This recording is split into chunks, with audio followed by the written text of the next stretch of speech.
Kita semua pasti pernah lihat kan? Peta cuaca di berita penuh sama simbol-simbol aneh dan garis yang muter-muter. Kelihatannya sih familiar, tapi jujur aja, kadang-kadang sedikit misterius. Nah, kali ini kita akan bongkar semua rahasia di balik peta itu. Anda lihat ada huruf H besar dan L besar di peta itu tuh bukan cuma hiasan asal-asalan loh, justru dua huruf itu adalah kunci buat ngertiin seluruh cerita cuaca hari itu. Anggap aja ini kayak kode rahasia, dan hari ini kita bakal pecahin kode itu bareng-bareng. Oke, kita mulai ya. Jadi, ada satu kekuatan tak kasat mata yang jadi dalang di balik semua drama cuaca harian kita. Namanya tekanan udara.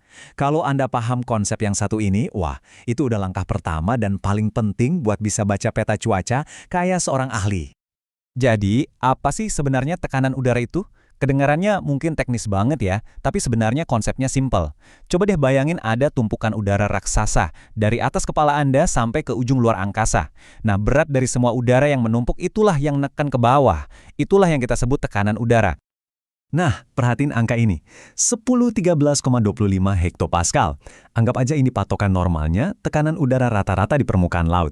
Percaya atau enggak, semua cuaca yang kita rasain, dari yang cerah banget sampai badai gede, itu semua terjadi cuma gara-gara ada sedikit aja pergeseran naik atau turun dari angka rata-rata ini.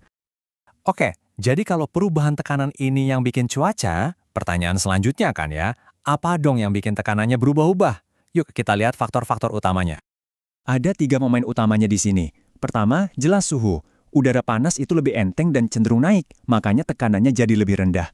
Kedua, ketinggian. Semakin tinggi posisi Anda, udaranya kan makin tipis, jadi tekanannya juga lebih rendah. Nah, yang ketiga ini nih yang kadang suka bikin kaget. Kelembaban. Aneh kedengarannya, tapi udara yang banyak mengandung uap air itu ternyata lebih ringan daripada udara kering.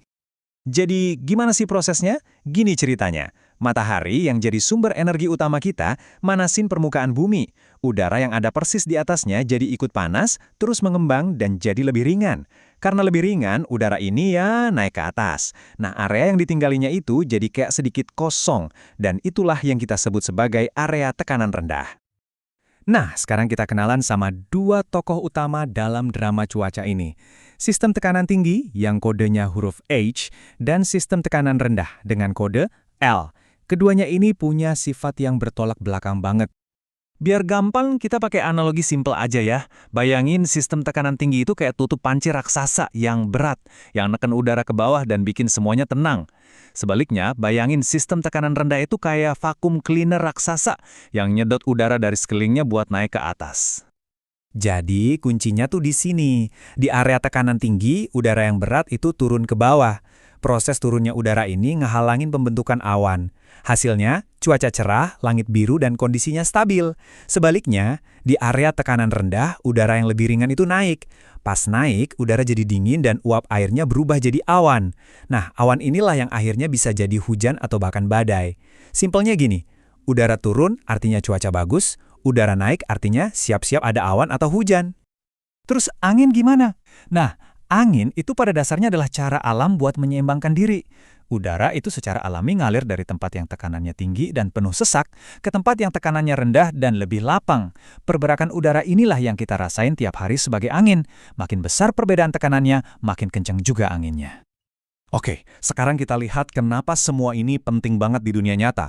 Kemampuan membaca peta cuaca ini bukan cuma soal perlu bawa payung atau enggak loh. Ini jauh-jauh lebih penting dari itu. Dengan bisa membaca kode H dan L ini, kita bisa melakukan banyak hal. Kita bisa ngasih peringatan dini soal badai atau banjir, para petani bisa ngerencanain waktu terbaik buat tanam dan panen, pilot dan kapten kapal bisa nentuin rute paling aman, bahkan kita bisa memprediksi produksi energi angin dan surya sampai ngasih peringatan soal gelombang panas yang bahaya buat kesehatan. Jadi, pada akhirnya, peta cuaca itu lebih dari sekedar data. Ia menceritakan sebuah narasi, sebuah kisah pertempuran abadi antara dua kekuatan tak terlihat yang membentuk dunia kita. Sekarang Anda sudah tahu bahasanya. Jadi, lain kali Anda lihat perakiraan cuaca, coba perhatikan lebih dalam. Kira-kira, cerita apa yang bakal ia sampaikan kepada Anda untuk hari esok?